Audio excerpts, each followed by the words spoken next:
Recorded Books presents An African American Dilemma, A History of School Integration and Civil Rights in the North, by Zoe Burkholder.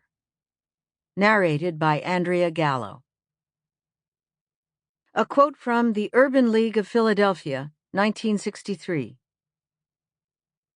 The tripartite, discrimination, prejudice, and segregation, is embedded in the matrix of American customs and mores on one hand, and is in conflict with the democratic ideals of our society on the other hand, resulting in what Gunnar Myrdal describes as the American dilemma.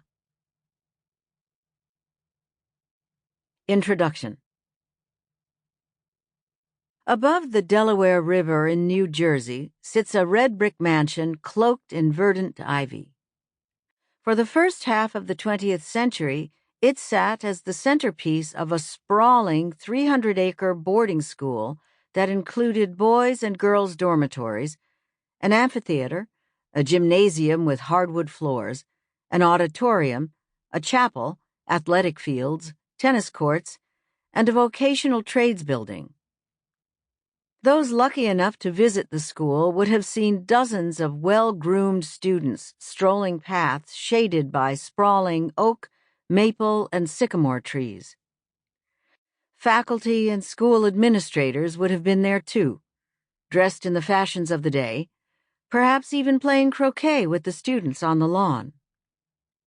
Luminaries such as Booker T. Washington, W.E.B. Du Bois, Mary McLeod Bethune, Paul Robeson, and Albert Einstein dropped in to observe the school's unique blend of academic and vocational learning. Following a trip there in the summer of 1942, First Lady Eleanor Roosevelt described it as a really beautiful sight. The big trees shade the lawns and buildings as you look straight down the Delaware River. Founded in 1886, the Bordentown Manual and Industrial Training School for Colored Youth was a public boarding school led by black faculty and administrators and serving an all-black student body.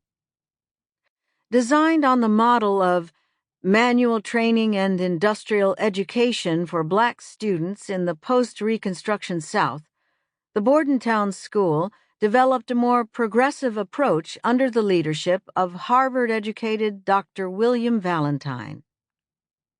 Black families throughout New Jersey and nearby Pennsylvania lauded the school's strong academics, sensible vocational training, commitment to racial uplift, and appealing extracurricular options.